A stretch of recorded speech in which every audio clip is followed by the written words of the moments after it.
Hello YouTube, my name is Isabella and today I'm going to be doing the Do I Have That Other book challenge. I think that's the right name.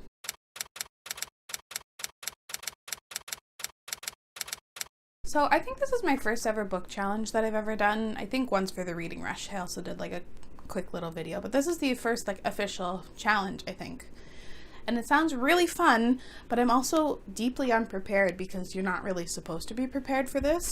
And that makes me nervous. This is created by the channels Keeping Tabs and Current Chapters. I'm looking forward to watching their videos after I do this because I kind of wanted to go into this absolutely blind, and then maybe we'll see how hot of a mess this is. I'm also by my white shelf because I figured give you guys a different look at some different books on my shelves. Also, I didn't want to be tripping over my light stand here, and if I had my regular spot, it would have been a mess and I probably would have taken this whole rig crashing to the ground. I feel like I'm stalling. I guess I will put on my timer as well, and we're going to see how somewhat quickly I can do this. I haven't looked at the prompts. We'll see, and I'm going to hit start, and excuse me for looking at my phone during this video because normally I have the questions written down. Anyway, question number 1 is, do you have a book with a fox on the cover or part of the plot? Shit. I feel like there was one where a fox was a trickster, but I can't remember. Oh wait. I fully forgot I own Shadow of the Fox by Julie Kagawa. Haven't read this. I wasn't particularly very interested in reading it. That's why I forgot that it's here, but whatever, I have it. Question number 2 is, do you have a book that was published the year you were born or within a 3-year radius? What? Ah, crap. I was born in 1997, and I would say like 95% of the books I own were published 5 years ago or earlier. Like, I'm just gonna pick all the books that I know that are a bit older. 1984, nope. It says right on the damn cover 2005. What else is older? Hopefully through the magic of editing, this video looks a bit more interesting because right now it seems boring. 2001, shit. I know Octavia Butler wrote in 93, but I have the sequel.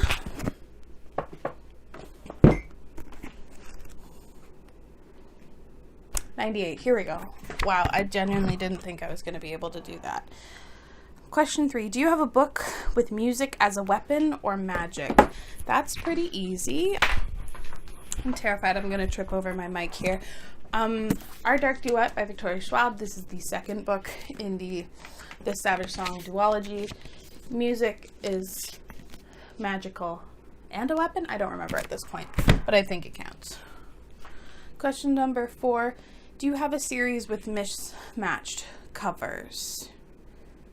Would it count if some are paperback, some are hardback? Because then I definitely do. Okay, so the closest I could find would be the Grisha trilogy. They technically match, but like paperback to hardback. Hopefully that counts. I'm not sure. I don't want to keep stacking things over there because I think they're going to get in the way. Shoot. We're just going to toss. Okay, this is already stressing me out. Do you have a book with a shapeshifter? I don't know. So there was another series I was going to pick, but that's a bit of a spoiler because it happens in one of the sequels. So I'm not going to go with that, but I'm choosing Daughter of the Pirate King by Trisha Levenseller. Our main character has the ability to like shift forms, and I would say that counts. Question 6, do you have a book signed by the author? I sure do. I'm going to pick the closest one to me.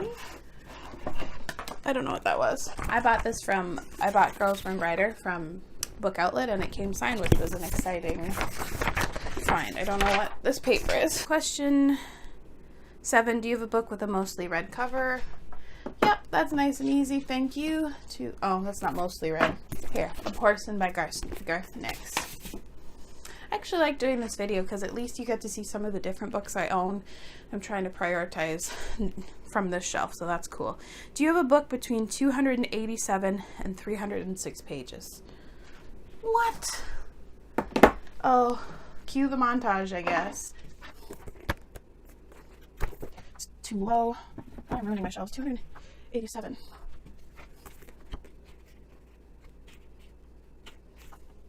Holy shit, this is a man called Uva.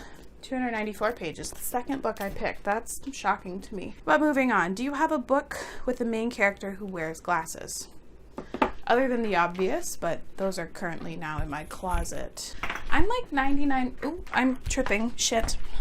But I'm 99% sure that Simon from Simon versus the Homo Sapiens Agenda in the book, I'm like 99% sure he wears glasses. Question 10. Do you have a book with a title that has the same number of letters as your first name? Okay. I have 8 letters in my name. I need an 8-letter title. Apparently, this is the video of Frederick Bachman, who I have not yet read, but Beartown has 8 letters. Nice and easy. Question 11. Do you have a book with cybercrime technology as a plot point? I do. Yep. Shit. The one I was thinking of, I just got rid of. But, oh, I have another one in mind. Warcross by Marie Lu. Our main character is a hacker, and she gets in trouble for committing kind of a cybercrime, and then roped into a plot to help save this organization. That's a terrible synopsis, but we are on a timer.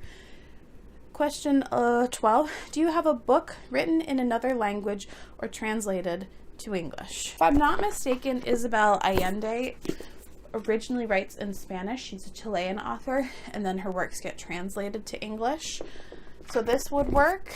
And then also, ironically, I'm just destroying my literary fiction shelf. But Frederick Bachman, I think, is Swedish. So one of these works. Question 13. Do you have a book by an Asian author? Of course. I went with Jade City by Fonda Lee. This is one of my favorite books that I've read this year. Question 14. Do you have a book with a moon on the cover? I was really hoping that that was a moon, but I guess it's a scythe. Oh my god. Right in front of my damn face. Empress of a Thousand Skies by Rhoda Belza. Wow. I thought I was stumped on that one. Oh, and there's also probably When the Moon Was Ours, which I'm looking across my room for. Anyway, but whatever. We figured it out. Do you have an illustrated children's book? I do, but I don't want to feature it because I don't want to talk about turfling. Let me see if I have something else. No, I just remembered I have some illustrated editions of some classics. They are deeply buried under this. Fuck! The timer. Okay, Cinderella by the Brothers Grimm. This is illustrated and it's kind of creepy. We're going with that. Question 16. Do you have a collection of fairy tales or myths? I'm going to bend the rules a little bit and choose The Language of Thorns by Leigh Bardugo. Does this also have a fox on it? It's been a long time since I've read it. This is a series of children's fairy tales in the world of Ravka, the Grishaverse.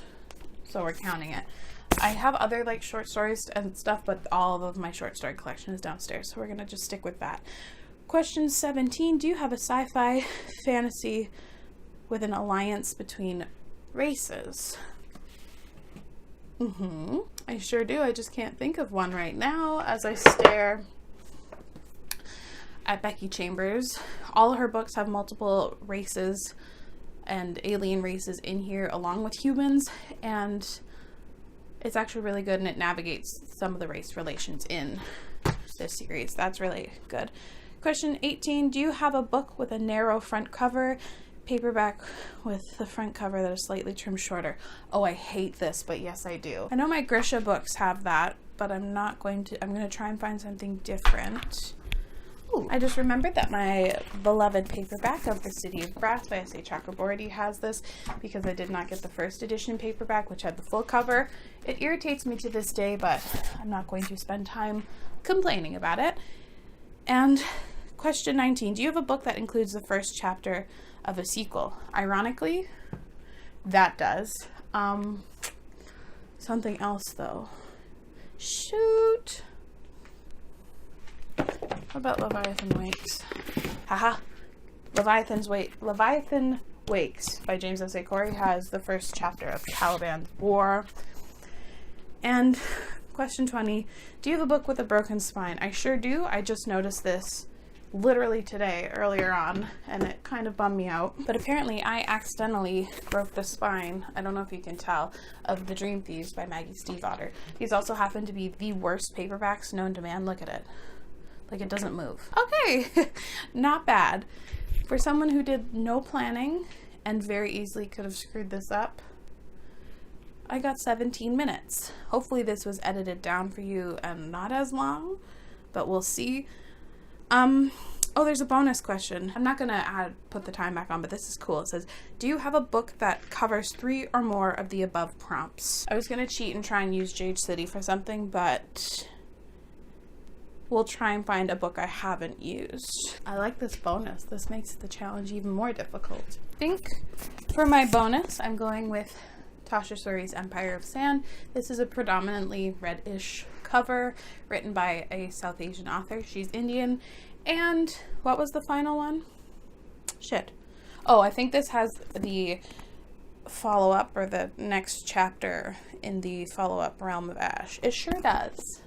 There we go. So this was actually really fun, although I did go and destroy my shelves. I think I kind of cheated on the mismatch covers prompt, one of the very first ones, but to be honest, I will take painstaking strides to make sure that my series covers match, because it bothers me, which is, I guess, shallow, but we all like what we like. I'm so excited now to watch everyone's take on this because I've been avoiding everyone's videos. Thank you so much to the creators for creating this. This is really fun. Ooh, let me know a book that you own that possibly fills the bonus prompt, which is to pick 3 prompts that work for one book. I'd really like to see how you kind of finagle that. As always, thank you so much for watching. I really appreciate it, and I will see you again very soon.